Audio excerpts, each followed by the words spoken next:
All right. Hello, Peter Canavese, GrouchoReviews.com, Celluloid Dreams of the Movie Show, Palo Alto Weekly. Hello. And all-around movie gadfly.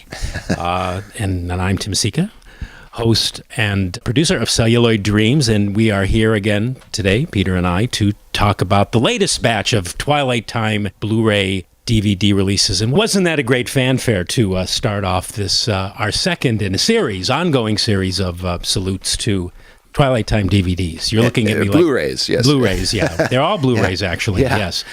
So, let's start with the member of the wedding, shall we? Sure. The member of the wedding, Fred Zinnemann picture. Wait, hold on a second. Yeah. Wait. Here comes the image. Wait, we have an image here. There it is. It's right there. Okay, now you can talk about member of the wedding. We want to have the appropriate graphic here so people can right. Savor your words and the images. Sure. It's a 1952 film by Fred Zinnemann. I guess best known for Man for All Seasons. Well, some would say From Here to Eternity. Sure. Some would say Day of the Jackal. Sure. Some would say High Noon. So, indeed, some would. Yes. Yeah, well. Very well-known director. And it's a Stanley Kramer picture as well. He produced it. Yeah. He produced it. And he's known for choosing topics of social significance and that sort of thing. And this is based on Carson McCullers' Broadway play, which was itself adapted from her novel. And it's a coming-of-age story for Julie Harris's character. She was, in her late 20s, playing 12. You said that somewhat sarcastically. Oscar nominee, Julie Harris. No, you said it was a coming-of-age tale, and you kind of can you believe it? People can't see your expression there. There was a little bit of a condescension in that. No, I don't know what you're talking about. But it is. That's a good description of it. Yeah, it was a coming-of-age tale. Yeah. If you're picking up on something here, it's that I don't think the film works especially well. You said it was stagey. And I don't usually say that about movies. It takes a lot to make me use that as a criticism, but it does feel kind of boxed in. And this movie feels boxed in. It does get out of the room eventually, and sometimes. You know what's really interesting about it? I don't think it's stagey, but it is kind of strangely slow. And I'll tell you why I don't think it's stagey. I know it's pretty much confined. There's a couple scenes it does get where out. They go outside, yeah. But the camera angles, the shots, the close-ups, they seem very, very meticulously planned to kind of maybe to have the opposite effect, but it doesn't, and that's what makes it kind of strange. There's amazing shots of Ethel Waters, great close-ups of Julie Harris. There's some great deep focus photography. It kind of reminded me of some of the stage adaptations that William Wyler did in terms of the look, the actual technique with all that deep focus photography and all that stuff. But somehow it didn't. I don't know. Yeah, it doesn't quite come out in the wash. And maybe that, obviously that would be, you'd have to lay that at the foot of the director. But, it's hard for me to even dismiss the film. But there's something. I don't want to dismiss the film. It is a record, a sort of record of the Broadway production, because the three leads, Harris, Waters, and Brandon Wilde, who plays the Harris's young cousin, were all in the stage production. But it does have this kind of like trapped in amber feel, or something like it's not quite the classic film you would hope that it would be. Or it's almost like they did it like they approached it like they were probably thinking, we can't ruin this. So they were almost like maybe too hands off on it or something. I don't know. Yeah. What do you think? Well, and because I really liked the film, I was very moved by it. I had seen it years ago, but I liked it. And the performances are all good, but it does have the added problem now that makes it a bit more dated, of this 27-year-old actress playing 12. It doesn't really. You have to meet it more than halfway to make that work. I think it robs it of some of the poignancy that it might have had in its day if you were really with it in its day. And apparently, audiences that saw it originally thought that they thought Julie Harris, the character, was boy. Yeah, that's hard to believe, but yeah. I guess I could see that might be confusing at the time. Do you think that maybe because these performers had played it for 500 performances that may have somehow? Because there's there's something mechanical about it. I thought Ethel Waters at times. Her line reading seemed very mechanical. Yeah. Not that she wasn't great and she wasn't the perfect Earth Mother and everything. Right. But Yeah, maybe. Your thoughts? I can't quite put my finger on why it doesn't work either, but as well as it should. As well as it should. Yeah, it's all the pieces are kind of there, but they just don't rev at the at the speed and energy that you would like. Yeah. Yeah, well, the disc is really good. There's some good supplementary materials here. There's McCullers' biographer is one of the featurettes talking about McCullers' career and life. There's a kind of a celebration of the film that is Kevin Spacey and Stanley Kramer's widow. Oh, right, from stage to screen, I think that section was called. Yeah, so there's some nice supplements here to kind of better appreciate the film, I think. Okay, I think we should probably move on to the next one in the batch here. Yes, which is The Panic in Needle Park. Oh, yeah, and there's the graphic right there. Yeah, okay, that's the one. The Panic in Needle Park is probably best remembered as the breakthrough role for Al Pacino on film. You know, coming off of a hot stage career, he was sought after by directors looking for authenticity in their films, though regularly they had to convince the studios to try to hire him, right? Because right after this, Coppola went through the sort of legendary, process of trying to get the studio to accept Pacino to star in The Godfather. And apparently it wasn't until the producers of the film saw footage, excerpts 20 minutes from this. 20 minutes from this, that they said, okay, Francis, we'll go with them. Yeah. But there's more to this film. It's directed by Jerry Schatzberg, who is an interesting director. Very. It's written by Joan Didion and John Gregory Dunn. It's a distinguished screenwriting team, indeed. I should mention this is a 1971 film as well. And it has a kind of, it reminded me of a Lumet picture because it's set in New York and it has that gritty pulse of the city kind of feel to it. It's very 70s feel. This movie. Very 70s feel. The photography is notable, and they get into that in the extra features on this disc. The documentary about the making of the film includes an interview with Adam Hollander, who shot Midnight Cowboy. Right. So you can kind of, if you've never seen this, if you've seen that, you can kind of imagine what kind of a feel this picture has visually. And it is one of the most depressing films ever made. Very, but so good, though. Kitty Wynn, too, is amazing. Yeah. Kitty Wynn, who's opposite Al Pacino in this kind of like Romeo and Juliet with heroin storyline. Romeo and Juliet on drugs, I think, was one of the taglines or something. She won Cannes Film Festival Best Actress, which I did not know. Yeah. But thanks to this Twilight Time release, I do know now, and I can say it with confidence, as I am doing right now. Yeah. And Schatzberg is interviewed on the disc as well. Right. It's, if you've never seen it, it's a must see. Especially for fans of method acting and that sort of thing. Pacino's great. Yeah, he's really fantastic in it, and as is everyone else in this distinguished cast. Yes, there's a couple of people who went on to become famous who have bit parts, like Paul Sorvino. For a few seconds at the end. Right. And Raul Julia has a small role in it too, a larger role than. And who's the actor that plays Al? He played Al Neri in the first two Godfather movies. He's in this. He plays Pacino's brother. Oh, right. He's also an addict. His name I can't remember. Yeah, it escapes me too. But he played. I know he played Al Neri in the Godfather movies. Right. Yeah. Also very good in this. Yeah. And boy, does it look fantastic. The disc. All these discs look fantastic, except I have a little gripes with one of the ones we're going to talk about, which we will talk about that forthcomingly. So, anything else we should say about Panic? I think that covers it. In Needle Park. Yeah. It's a must see if you've never seen it. Well, let's get on with the next graphic already. People are probably tired of looking at this one. We want them to know what we're talking about is going to look like when they buy it. Right. That's why we're showing these things. Indeed, yes. Yeah. You're looking at me like you don't even... wow. I'm unclear on the concept. And also, what is a review? Tell me about that. Anyway, so yes, this next film, as you can see from the graphic before you, is Romeo is Bleeding, which has always been one of my favorite movies. And I discovered in preparing for this how little well-regarded it is. I was shocked to see how critically slammed it was. I just did not recall that.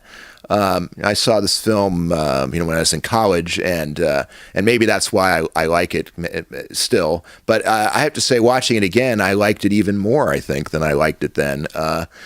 I just think but I have some theories as to why I don't think it was received very well. But you continue. I have some theories on that too. But anyway, Romeo is Bleeding stars Gary Oldman, one of his most riveting performances. He's just so great, just fantastic. That alone is a reason to see the film. And he's opposite Lena Olin in probably her most memorable role. If you've seen all of her work, you would have to say, I think this is just the performance that it's unforgettable as this assassin, mobbed up assassin.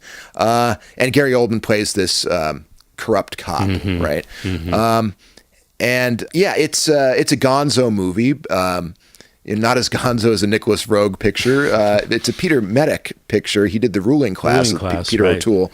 And something else I hadn't realized, because I haven't seen this film in years or thought about it in years, but it's written by Hilary Henkin, who also wrote Wag the Dog, which is a great film, not yet on Blu-ray, that Barry Levinson media satire. And I think it is a good script, though it was maligned by a lot of critics. I think it's good. You know why, I think? Because, and I don't know, maybe this is in the direction, but I thought, I didn't get this the first time I saw it at all, because like you, I was kind of blown away, but I just couldn't believe this movie was unfolding the way it was. No, it's not believable. But I'm saying I couldn't believe how into it I was. It was it just kept, I was buying it scene after scene, but it seemed almost kind of, it played to me this time more overcooked than hard-boiled. Yeah. And it almost seemed like they were... That's a fair criticism. If it strikes you that way, then it's going to strike you that way. It hit me a couple times when I was watching it this time. I went, well, it's almost like they were trying too hard, or I don't know. There was something about it that was fair. They were pushing it, and it needed maybe a little more subtlety. But again, first time out, I did not get any of that. I was like, I totally went for the ride. I would prefer to describe it as feverish. One of the great feverish pictures, and that's a good. To me, it's probably my favorite neo-noir. Kind of, sort of. It's a really great neo-noir. It understands what noir is, and it does. It amplifies it in a very modern way. That's the neo part, right? To me, it's out there. It's bloody. It's sick. Roy Scheider's in this. He's great. I think it has a kind of psychological realism, though, that people want to ignore because the plot is so outlandish. But there's also a lot of good bits and dialogue exchanges with people out of the characters that are quite, thought-provoking. I love the scene with it is thought-provoking, the mob.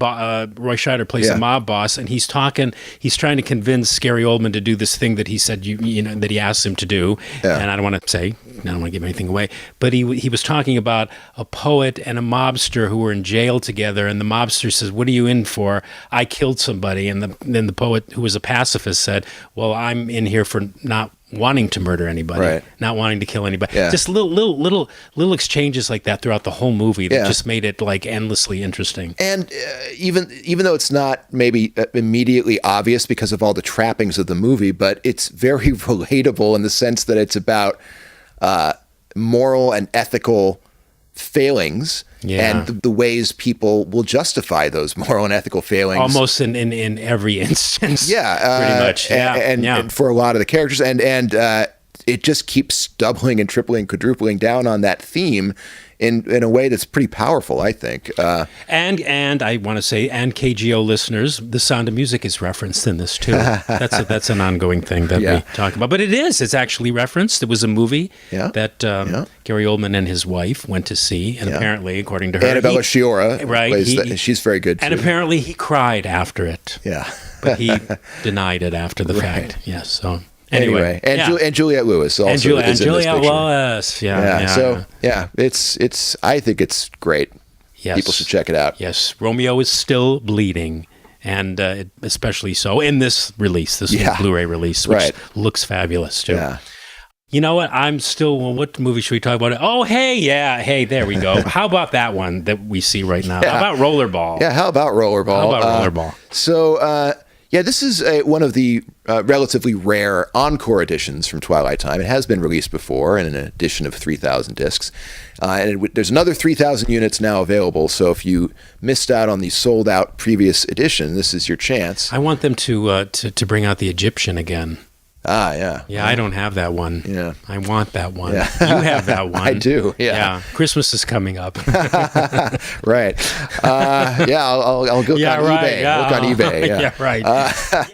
But anyway, Rollerball is Norman Jewison's science fiction action allegory. Yeah, right? Futuristic thing. With James Caan. It's back from 1975. They did a remake of this that was much maligned. No. It is one of those movies that people describe as prophetic for good reason, I think. And in the bonus features, and if you watch, the making of documentary, Norman Jewison and William Harrison, the writer, who wrote the story that it's based on and collaborated on the screenplay with Jewison. I think he gets sole credit. Prescient how? In Prescient the corporatization of America? Well, the corporatization of America, the media, sensationalism in the media, and just kind of the bloodlust, the increasing bloodlust of the American public. And I think it's really you could look at it as they talk a lot about hockey. Jewison talks a lot about hockey because he's Canadian, but football, I think, is really where it's at today. It's an issue, an ongoing issue, very present issue. The sacrifice of human beings for entertainment, right? And all of that's in this movie. Did you see it originally when it came out? No, because I was 1. You were 1 year old. Well, you still could have seen it. Your parent, didn't your father take you and maybe put you on his shoulders through the whole movie and cover your eyes during the violent parts and stuff like that? No, that didn't happen. Oh, it didn't. Okay. No. Well, did you see it at any time after that? Oh yeah. I didn't just see it for the first time. What I wanted to ask you is how it held up this time in this release. It still held up well, I think. Yeah. Something about Jewison that always strikes me is he seems like a guy who was always kind of caught up in trends, in terms of fashion maybe and in photography and those kinds of things. And it does have a bit of a dated feel. I'm not going to, deny that, but it's easy to look past that stuff and just and see it as a product of its time, but also just a very vital story for now and its themes, and it's no less relevant, if anything more relevant now. So you're telling people that they should seriously consider checking this new release out. Yeah, absolutely. If you don't already have Rollerball, and if you like science fiction, get this one. Yeah, and action. It's a pretty exciting movie as well. Yep. And John Houseman, I even mentioned James Caan. James Caan is the star of it, as the Rollerball champ, who's... It's really an anti-establishment picture too, right? It's kind of in the vein of Easy Rider, that sort of thing. Right. And John Houseman's the man in it, right? Yes. Rollerball. Rollerball, yes. All right. Well, let's see. Which one should we do next? Okay. See, they're telling us what they want, right? In the order that. And why not? The Hound of the Baskervilles, yes. The classic Sherlock Holmes tale. I had never seen this one before. I had not seen this one either. Yeah, oddly enough, as a Holmesian. And it's the Hammer films. I think, is this the only Hammer films adaptation of a Holmes story? I believe so. I think so. And Peter Cushing stars as Sherlock Holmes. This is from 1959. And where there is Peter Cushing, there is often Christopher Lee, and he doesn't play Dr. Watson. He plays Sir Henry Baskerville. Right. His first and only romantic lead. One of his very few opportunities to play the romantic lead, which he discusses in his interview in the bonus features. Yes, he has an on-screen kiss in this movie. He does. A couple, actually. At least 2. More than one. Yeah. And it's quite good. It's a very solid adaptation of the story. Doyle didn't write very many Sherlock Holmes novels. They were mostly short stories, and so this is one that lends itself to a feature film because it is based on one of the novels. And Cushing is very good, and Andre Morell plays Dr. Watson, and Lord Wendover and Barry Lyndon. Yeah, they're well paired, I think, and it's a little bit something. It's a little bit. Well, I was going to say too much Hammer film, but it's slightly musty, I think. A little bit. But I was very pleased to see this version I hadn't seen from 1959. It's an interesting kind of... It was well done. A lot of people think it's one of the best versions of it. I think there have been 12 20 or something. Yeah, different right. ones, television and Yeah. whatever. But yeah, really, really, really good. Yeah. And there's some nice bonus features here, including a brand new one where they interview the woman who was sort of drawn into becoming like the dog handler. She was really the makeup woman, or she was a prosthetic. She made the like dog mask. A little hard to get around that featurette, but still worth having. Yeah. You know. Yeah. And then there's, as I said, the stuff with Christopher Lee, including he reads 2 lengthy excerpts from the novel. Very cool. I thought that was very cool in those stuff. plummy tones of his. Yes, exactly. So another great special edition Blu-ray. Yes, from Twilight Time. All right. I had never seen this next one here. Yeah. Inserts. You had, though, right? I had seen it before, yeah. And certainly there's no question this could be fairly called stagey, and yet not as, to me, it's not a criticism because it's of a piece and it works well. It all takes place in one set. Right. I didn't think it was stagey. It was like a play, but it moved, and it was well photographed, and it was fluid and cinematic. Yeah. And I don't know how good the material is particularly. You could go either way. Yeah. I'm It still depends on how politically correct you want to be about it, because you could kind of squint at it and say this is a horribly misogynistic movie, and you might be right about that. And yet, I think it's, again, psychologically credible. Yeah, I do too. I think I certainly think it didn't seem like just a male fantasy to me. It seemed like something that could actually happen in that world. It's set in the world of Hollywood. At the sort of cusp of the talkies, and that transition between silent films and the talkies. And Richard Dreyfuss, in one of his early lead performances, plays this director who's kind of washed up, but had a really impactful reputation as a silent film director. Right, and now he used to lunch with D.W. Griffith and Lillian Gish. I don't know about the Will Hayes thing, though. I mean, why would he be having lunch with Will Hayes? Will Hayes was the guy that wound up being the censor guy, right? Yeah, that was a little weird to me. But it's. I think it's pretty well researched, and actually, they name names. Like a lot of times you would kind of pastiche those people, and Clark Gable shows up off screen, right, repeatedly. Yes. We never see him, but.